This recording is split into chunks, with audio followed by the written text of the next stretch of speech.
Well, hi, I'm John Hart, and welcome back to Mr. America Heart. All right, Mike Mentzer and heavy duty training. As you all know, Mike used to train me. I was one of his students. Also, I was a good friend of his, and we went on for years living on the same block together. So it went from sort of a teacher-student situation to we became friends, and I picked his brain for years, okay? And then eventually, after he had passed, his inheritor, his successor, Joanne Sharkey, hired me to do the consultations for MikeMentzer.com. And I did that for 12 years. So what is it about Mike Mentzer and heavy duty training that all of y'all are missing? And I mean, it's happened a lot. What is the big point that's being missed here? I'm going to share that with you as we get on here now. So stay with me, all right? All right, number one, when it comes to training in high intensity fashion, notice how I jumped from heavy duty to high intensity, the words, right? Both are high intensity, you see. Heavy duty is just a brand name of certain routines and principles that were used specifically in Mike Mentzer's training, and he called it heavy duty training. He rejected a few things such as drop sets. He really didn't believe in doing drop sets. So if you check all of his writings, you're going to see that nowhere in there does he talk about doing drop sets. He believed that drop sets were an endurance activity. Okay, it was not a higher intensity factor or protocol to use to stimulate more muscle growth. Yet today, if you ask any HIIT advocate, are drop sets great? I've said it because I actually believe that drop sets are pretty good. In other words, I disagree with what Mike said. Okay, for some of y'all right now, come on back. So don't go anywhere. Yeah, he actually didn't like them, but many today do drop sets. The problem is the exclusive use of drop sets. In a lot of cases, a lot of y'all don't train with anybody, you train by yourselves, and you just simply take the pin, you do as many reps as you can, you drop the weight, you pick it back up again, do as many reps as you can. And it's usually like doing a set of 10, dropping the weight, getting another 6 or 8, dropping the weight, and getting another 6 or 8. The problem with that Mike saw was that once you dropped the weight on the first drop, you're dropping so much. He didn't agree with dropping so much weight that you already went to momentary muscular failure, and now you drop the weight so much that you can actually get another 6 reps in good form about. And those 6 reps are all endurance now. You're going into an endurance factor that he didn't like before you hit failure again. That factor alone, he called it an endurance factor. He didn't like it. So all of the other techniques that you'll find in heavy-duty training involve pre-exhaust, they involve forced reps, negatives, static holds, rest pauses, which are brutal, and forced negatives. These were like the main ones that he used and liked, and I did them myself for years and have. Well, what is the big miss though? That one I just brought up as a fact or factor that a lot of you all missed. That's not the big miss. The big miss, though, is I keep getting questions. Well, John, in your book you wrote, because I have written 3 books, in your book you wrote that you don't like, or you should do this one exercise, not this one. This other exercise, not this one. It's like getting stuck in the weeds of it must be this exactly, when I've never really said, you must do this exactly. And then they compare it to something, an answer I've given on YouTube in the comments section. So this is what we call minutia, okay? You don't want to get caught up in the minutia. If you read the words that I've written myself, and even the words that Mike Mentzer has written in all of his books, you'll find that it's not so absolute. You'll find that it's not so dogmatic. You'll find that there are changes in your training over the years that must take place. Now go back and look at your books that you have written by Mike Mentzer, and you're going to see exactly what I just said.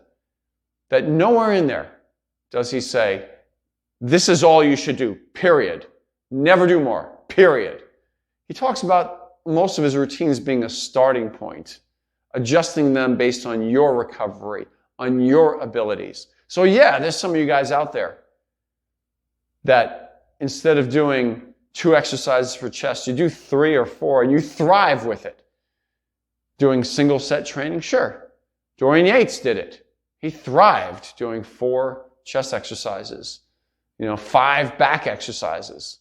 But then there are some that Mike Mentzer trained and even I've trained that belong doing only 1 or 2 on each of those body parts. They can't recover, they can't grow doing more than that. That's the beauty of adjusting the workout to the individual. So a lot of you right now are saying, yeah, we're all different, so that's why I do 20 sets and you do 1 set, or that's why I do 25 sets of chest and you do 5 sets. We're all different. You got to find out the best routine for you. No, in fact, the only difference between myself and you watching this right now is we have different recovery ability. So when we train, we dig a hole of energy, we make some micro changes in our body. I don't like using the word damage anymore. Let's just call it micro changes in our body and use energy. Our body has to refill that hole first. Recover, in other words. Recovery precedes growth. Okay? So recovering, the speed with which we recover and grow, that's what's different between us. The process is the same. That's the difference between us. That's all. How fast you recover and grow. Don't talk to me about how fast you recover and, oh, I'm already recovered and ready to train again. I bet you are. Doesn't mean you grew. Doesn't mean you gave your body a chance to do what you told it to do. You see, think about that one.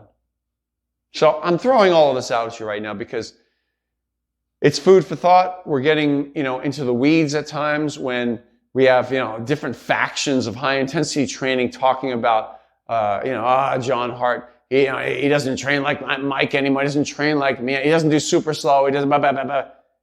And he doesn't do proper exercise. Well, look, here's the reality on all of that, okay? I'll make the statement clear and straightforward, okay? John Hart, myself, I'm speaking in the third person usually. Wow, I don't like doing that. Let's just say I believe in working really hard in the gym, okay? Training really hard. At times, are you going to do a drop set? Sure. And do it like your life depends on it. Do it balls out. Go all out until the weight falls off your back into the squat rack. Do those reps until your spotter has to lift you up out of the bottom. Lift that barbell off your chest. Go ahead. Go ahead. Do a drop set. Do some forced reps. Sure. Take it beyond concentric failure only. Yeah. Should you do pre-exhaust? Yes. Go ahead once in a while. Should you do, as you know, a lot of you have read my books, especially Mr. America's Shape-Up series. I'll put that up here and the link down below. That book in particular, I followed myself for over a year. And I showed you all how I got from a little bit fat to in shape. And the routines I did specifically. And you'll notice I do them for between 4 and 12 weeks before I change them. You see, the thing you all have been missing about Mike Mentzer's training, heavy duty training, HIT training, is you must make changes.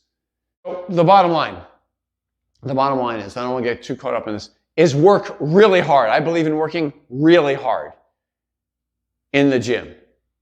Lift weights to concentric failure. Should you go beyond that? Sure. Natural bodybuilders? Sure, you should. The more intense you get about it, the less you can do. There's an inverse relationship between training really intense and how long you can sustain it. Within a workout, the amount of volume you can do, how long you can sustain it for weeks on end before you're burnt out on it and you're done with it. Even Dorian Yates, 6-time Mr. Olympia, talked about how he would recommend every 6 or 8 weeks of intense training, taking a week of either lighter training or just a week off training altogether. That's a good practice, depending on how intense you've been with your training. That's the thing. So I'm urging you to look at your own training and decide, if I'm on a really intense cycle of training, like you're going to see in the Mr. America Shape Up series, like I wrote, certain routines require only working out for 4 weeks or so before you take a break. Certain routines you can do for 12 weeks. And then take a break. Do active rest. Can I do just cardio, John, on my off? Go ahead. Do cardio on your off time. Sure. Just make sure that when you're doing your training, you get back to lifting, that you lift hard. You give it a great effort. It's the level of intensity that matters in your training. Get it way up there. Use different techniques to increase your intensity. If you want to learn more about my training and the things I've learned from Mike Mentzer, I've learned from following Dorian Yates over the years as well, but I've applied them to my own training to accomplish my own goals, winning Mr. America, the Natural Mr. Universe, and to train others for the last 40 years using high-intensity training and making progress in all of them as well to achieve their goals. The link down below. Hit with Mr. America Heart. Get the course. You'll enjoy it. Get the information. You'll enjoy it. Get that access. Okay? And I have a special community that I've started in the Hit with Mr. America Heart community. There you go. Come on in and join us. We have exclusive content in there on a weekly basis. I throw up new videos. I believe you'll get a lot out of it. And you have other like-minded individuals you could share your ideas with. That's it for today. From my heart to you, John Hart. I hope you find this information helpful. Before you leave, off to my left, you're going to find this disc pop up next to my head. Won't you subscribe to my channel? Tap that disc. Down below and off to your left, you're going to see a thumbs up button. Give that thing a tap and let the YouTube algorithm know how much you're liking my videos. It lights it up, lights me up too. Let's go. See you soon.